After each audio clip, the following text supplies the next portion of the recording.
Synthetic drugs are new, inviting, and common among teenagers. In fact, 1 in 9 12th graders have tried or regularly used synthetic marijuana. Synthetic drugs, or designer drugs as they are often called, are man-made drugs similar to popular, more natural ones in our environment. Examples of these are synthetic cannabinoids, bath salts, and LSD. See, most of these are highly illegal, but drug makers are trying to bypass the legal restraints. Dr. Stephen Thornton explains exactly how this is done. What these drug makers have done is basically they add a fluorine, or they take away a carbon, or they add another group to it, and now in the eyes of the law it's a completely different substance, even though everybody knows that it's so closely related that it's going to have similar effects. And so what happens then is the government figures out that they're using this substance, they ban it. Well, guess what happens?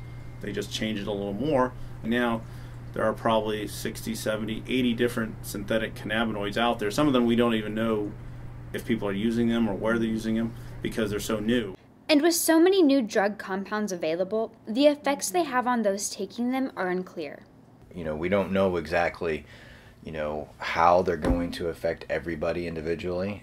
Every time somebody takes them, they're their own test subject. They become the guinea pig, and then we kind of learn about bad things after it's happened to people.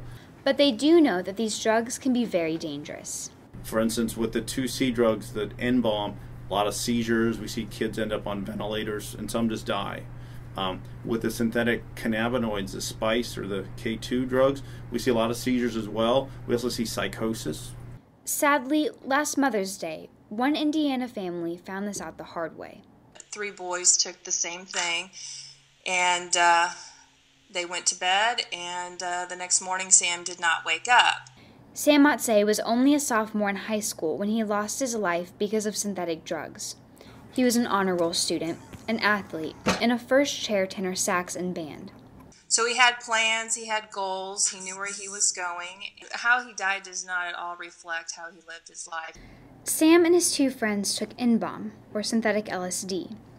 N-bomb is in a higher class of synthetic drug than K2 or spice. They've been manipulated in such a way that they cause a lot of hallucinations. So they're kind of like, one way to think of it is they're kind of like LSD crossed with methamphetamines. We have found with these substances that they're very, very, very potent. There's enough on little blotter papers to kill people.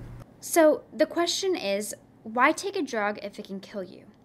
One main reason many teenagers use synthetic drugs is because they have a reputation of moving through your body quickly and not showing up on a drug test. Well, we can get around this drug test, and I can still get high, because they're not going to find this substance in my system. They're looking for these 7 things and not that thing. However, this is becoming less true. Urine drug screens are changing in many ways to respond to that problem, and now there are drug screens that can pick up on those things, and we can actually test for a lot of these substances now. Sam thought that this drug would be okay because failing a drug test would ruin his life, and he didn't want to ruin his life, and it ended up that that's what took his life. And Sam's mom is trying to teach and inform teenagers about the common misconceptions relating to this drug.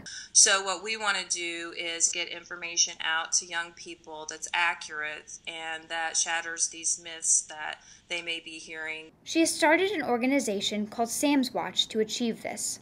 Through the website, you can find Sam's story and learn more about synthetic drugs. Just to try and get that information out about what exactly this was, and for us as a family, that has been our focus to help save others at this point based upon our experience. We really don't have any long-term goals because a year ago I would have never imagined being where I am right now. Teaching and preventing the use of synthetic drugs has become a goal in our community. If it's not, and I don't know what it's going to do to me, then, how is it safe for me to use it? That's an awfully big risk to take when you're 16, 17, 18 years old, With photographer Danielle Gorman, this is Mackenzie Elliott, reporting for Titan Television.